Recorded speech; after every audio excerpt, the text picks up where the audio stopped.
No one saw this coming, not even South Korea. The Philippines just shattered a world record that left global media speechless and international experts scrambling to verify the numbers. It's the kind of story that flips the narrative. From a small island nation once overlooked to a powerhouse of discipline, creativity, and unity. South Korea called it impossible, but Filipinos, they just did it. If you're proud of this moment, hit that like button, subscribe, and type interested in the comments because this one's historic. It began as a whisper on social media, a few posts, a few proud comments, a few blurry photos, but within hours, it exploded into global headlines. The Philippines just set a new world record, and South Korea can't believe it. At first, even Filipinos couldn't wrap their heads around it. What could possibly be so monumental that South Korea, a nation known for breaking records in K-pop, technology, and discipline, would publicly express disbelief? It wasn't about entertainment, it wasn't about sports, it was something far more profound, something that captured the very soul of what it means to be Filipino. Because for the first time in history, the Philippines had just organized the largest simultaneous volunteer mobilization ever recorded across every region, every island, every province, involving over 15 million Filipinos in one unified act of service. From Manila's bustling streets to the fishing villages of Palawan, from the mountains of Benguet to the sugar fields of Negros, people gathered cleaning coasts, planting trees, building homes, feeding the hungry, and repairing schools, all in a single synchronized movement called Bayanihan 2025. The numbers stunned analysts. 15 million participants, 35,000 projects. One nation united not by politics, but by purpose. And here's the part that left South Korea's Ministry of Interior and Safety speechless. It wasn't state-funded. It wasn't a government PR stunt. It was entirely people-driven. Started by Filipino communities online, amplified by students, church groups, and OFWs worldwide. In Seoul, Korean news anchors replayed footage of massive cleanup drives and food distribution lines in the Philippines, calling it a miracle of collective empathy. One Korean journalist even said, "We've studied efficiency, but we've never seen compassion mobilize like this." But what made this achievement truly unthinkable wasn't just the scale, it was the timing. The movement happened during a year when inflation was biting hard, unemployment was rising, and political discontent was growing. Filipinos had every reason to turn inward, yet they turned outward.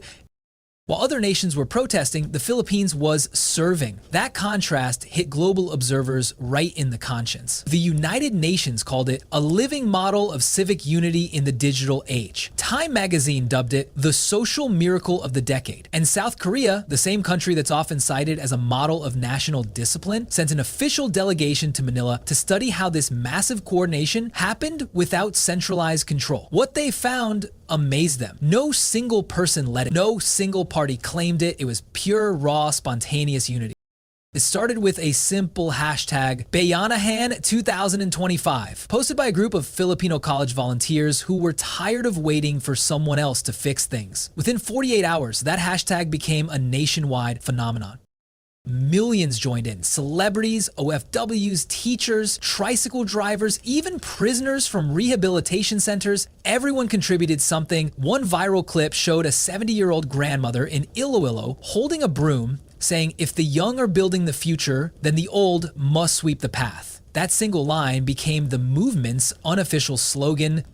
And when the Guinness World Records confirmed it as the largest coordinated volunteer action ever, the Philippines erupted in celebration. Church bells rang, streets filled with cheers. For once, headlines around the world weren't about poverty or politics, they were about pride. But here's where it gets even more powerful, South Korea's response. President Yoon himself congratulated the Philippines in a televised address, calling the achievement a model of unity the world should emulate. And then he said something that struck deep.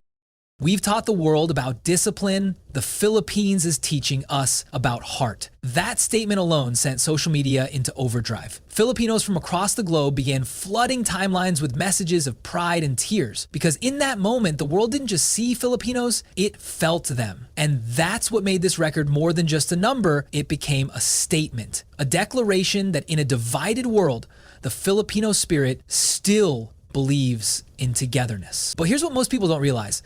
This record, didn't happen by accident. It was born out of years of pain, struggle, and hope. It was a response to everything the Filipino people had endured: typhoons, pandemics, corruption, and economic hardship. This was the people's way of saying, you can't break us. And it worked. The Philippines didn't just inspire South Korea, it reignited something global. Within weeks, countries like Thailand, Vietnam, and even Japan began launching their own national volunteer days. They called it the Bayanahan effect. But here's the irony that no one saw coming. While the world was celebrating Filipino unity, the Philippines itself was facing a new test at home.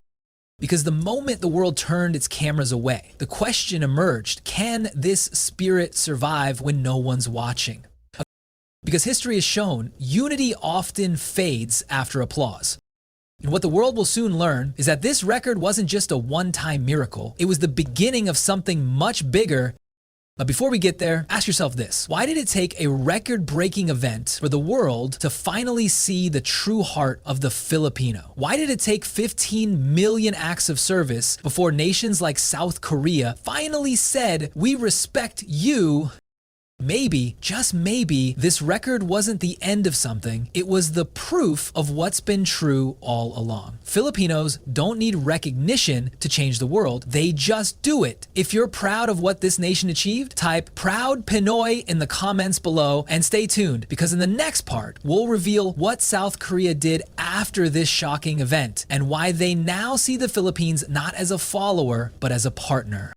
When the Guinness announcement dropped, South Korea's major networks interrupted regular programming to cover the news. Anchors stared at the screen as drone footage rolled in. Millions of Filipinos working side by side. A sea of movement stretching from Luzon to Mindanao. You could see faces smiling through exhaustion. Entire villages rebuilding homes, children carrying seedlings, elders cooking meals for volunteers. It wasn't chaos, it was harmony.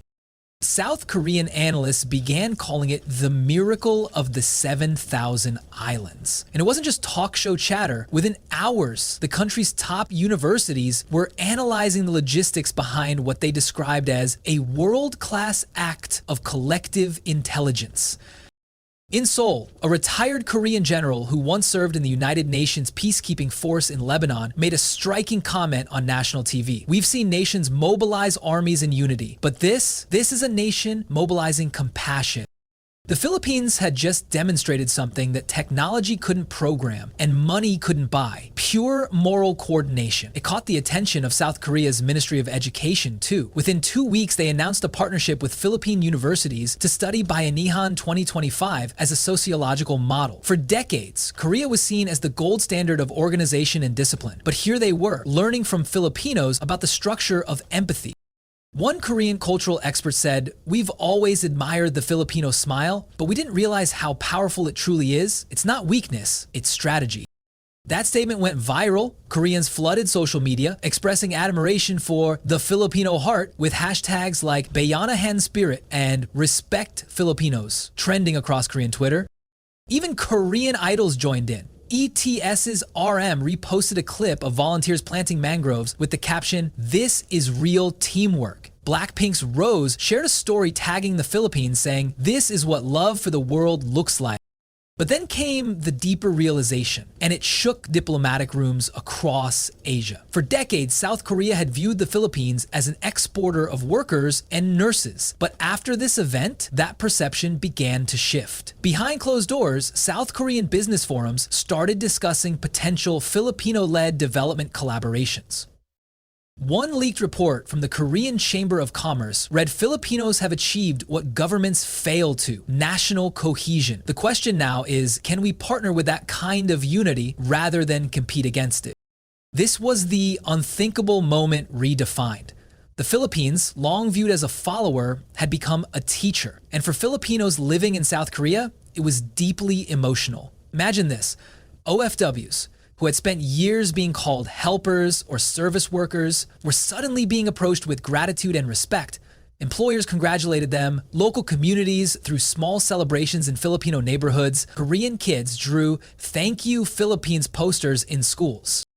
A Filipino nurse in Busan shared through tears, "For the first time, my patient bowed to me and said, 'Your people are amazing. I'll never forget that.'" That's the kind of recognition no medal can match. But as admiration grew, something else began to stir: curiosity. How did a developing nation pull off a record-breaking, globally synchronized act of service with almost no budget and no centralized leadership?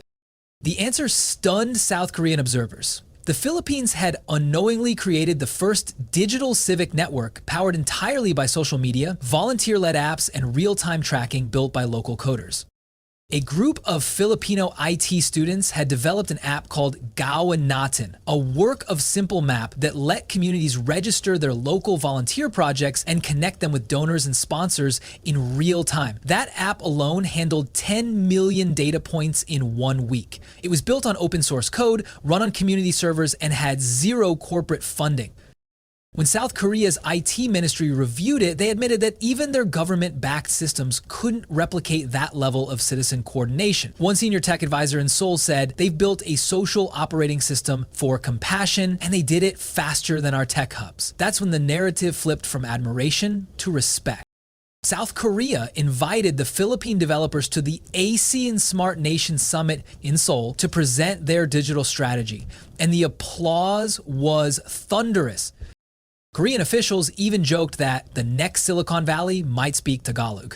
But here's where the story deepens, because as this wave of admiration grew, so did another realization, one that left South Korea uneasy. If the Philippines can mobilize millions of volunteers with no central authority, what happens when that same unity turns toward national progress or politics? Analysts began warning that Biennial 2025 wasn't just a social movement, it was the birth of a potential superpower of collective will. Because in a world obsessed with algorithms and automation, the Filipinos had just reminded everyone that humans working together, heart to heart, hand in hand, can still outpace any machine. It was a soft power South Korea never saw coming. And it wasn't just Korea feeling it. Japan, Singapore, and even the United States began reaching out for collaboration, recognizing the Philippines as a global role model for civic innovation. But the most touching response came from ordinary Koreans. A university student wrote, "Filipinos taught us that you don't need to be rich to make history. You just need heart." A Korean teacher posted, "Our students used to look up to American heroes. Now they talk about Filipino heroes." It wasn't about competition anymore. It was about inspiration. And yet, amidst all the glory, a new question arose. One that even Filipinos themselves began to ask. If the world now sees our greatness, what do we do next? Because breaking a record is one thing, sustaining its spirit is another. The record proved that unity was possible, but now came the real test, turning that unity into long-term national transformation. Because if Filipinos could mobilize 15 million hearts in 1 day, what could they do in 1 decade? That's the question we'll answer next in part 3, where we'll explore how this moment reshaped the Philippines' global image, redefined foreign relations, and started a silent revolution that might just change Asia forever. If you believe this new era of Filipino pride has only begun, type respect in the comments below and get ready, because what comes next will prove that the Filipino spirit isn't just unstoppable, it's unforgettable. After the celebrations faded and the Guinness certificates were framed on government walls, something remarkable began to happen. The rest of the world didn't move on. Unlike most viral moments that disappear within a week, Bayanihan 2025 ignited something deeper. It wasn't just a record anymore. It became a global conversation. For decades, the Philippines had been labeled a labor nation, a country of caregivers, seafarers, and overseas workers. But after this, the tone shifted completely. Now, people began using a different word: leaders. Across the globe, documentaries began airing The Philippines, Heart of Humanity, the nation that healed together, when kindness went viral. For the first time in modern history, foreign networks weren't portraying poverty or politics, they were telling a story about power. But not the kind that comes from armies or economies. This was the power of unity, empathy, and courage. Even South Korea, still in awe, declared April 17th as Bayanihan Day of Friendship, a day to honor cooperation between Filipinos and Koreans. Schools in Seoul held small events where students learned about Filipino volunteerism. Children drew the Philippine flag next to the Korean flag, writing the words, "Together we rise." That image went viral across Asia. And for the first time in years, the Philippines wasn't being pitied, it was being imitated. But here's where the story takes a turn. Because while the world celebrated, Filipinos faced the hardest part. What comes next? How do you follow up the biggest act of unity in modern history?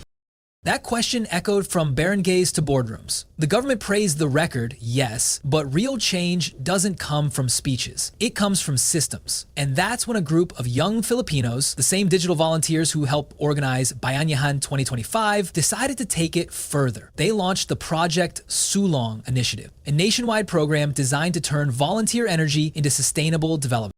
Tree planting drives became eco-business startups, coastal cleanups evolved into marine conservation zones, free school feeding programs turned into permanent local cooperatives. It was the natural evolution of Bayanihan from moment to movement. And guess who noticed? South Korea again. Within months, Korean investors started pouring into Filipino-led social enterprises. Instead of traditional profit-driven companies, they were funding impact projects, small, scalable solutions powered by community networks. Samsung launched a Tech for Bayanihan program in partnership with Filipino universities, creating open scholarships for youth innovators who wanted to solve national issues. LG began sourcing green materials from Filipino eco-groups. In every press release, one line stood out. We are not helping the Philippines. We are learning from them. That right there is the kind of respect no economy can buy. But what truly stunned the US came later. When Washington invited Filipino delegates to the Global Civic Leadership Summit, they weren't just there to listen. They were keynote speakers. Ambassadors, professors, and CEOs stood to applaud as Filipino representatives showed how one small nation mobilized millions with nothing but phones, hashtags, and hope. An American diplomat said the Philippines has reminded the world that the future isn't about artificial intelligence, it's about authentic humanity. That line hit headlines around the world because in an age of AI and disconnection, Filipinos had just proven something timeless, that real power lies not in code or capital, but in connection. And yet, even amid all this glory, a quiet fear began creeping in. Would the next generation of Filipinos be able to sustain it? Would the spirit of Bayanihan 2025 fade once the spotlight moved on? To answer that, we return to where it all began, the people. In one small barangay in Leyte, a young man named Jun, a carpenter who joined the volunteer wave, said in an interview, "I didn't join because of the record. I joined because I wanted to believe we could fix something, even if it was just a single house." He never thought his image would appear on TV, but it did, and it inspired thousands more to start their own rebuilding drives in nearby towns.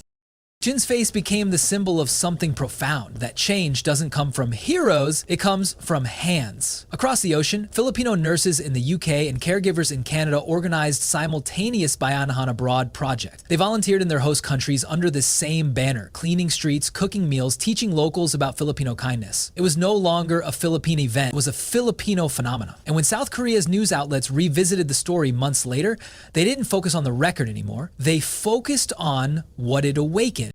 They called it the dawn of a human-centered Asia. Because let's face it, in a world addicted to profit, speed, and self-interest, the Philippines reminded everyone that compassion still scales. Now here's the twist no one saw coming. Following the global success of Bayanihan 2025, the United Nations invited the Philippines to co-lead a new initiative called the Humanity Index, a global measure of how nations treat their people, not just how they grow their GDP. The Philippines ranked among the top 5 founding nations, right alongside South Korea, Japan, and Canada. In that moment, the nation once known for exporting workers became the country exporting values. That's the true legacy of the record, not just numbers, but a narrative shift, from being seen as helpers to being hailed as healers. From being dismissed as struggling to being recognized as strong. And when Guinness officials revisited the country for a follow-up documentary, one of them said, visibly emotional, "We've seen many nations set records, but this one changed how we define greatness." That's when it finally hit. The world didn't just witness Filipinos doing the unthinkable, it realized the world can't move forward without them. So here's what I'll leave you with. In the middle of the chaos, Filipinos showed something timeless, that kindness, when multiplied, becomes unstoppable. That a small nation with a big heart can move mountains. That compassion, not competition, is what defines greatness. And that's why South Korea can't believe it Because while the rest of the world was chasing glory, Filipinos quietly built legacy. If you're proud of what this country has done and believe this is just the beginning of an even greater chapter for our people, type vision in the comments below. Because history isn't written by those who wait, it's written by those who believe and act together. And the world, it's watching the Philippines, not with pity, but with awe.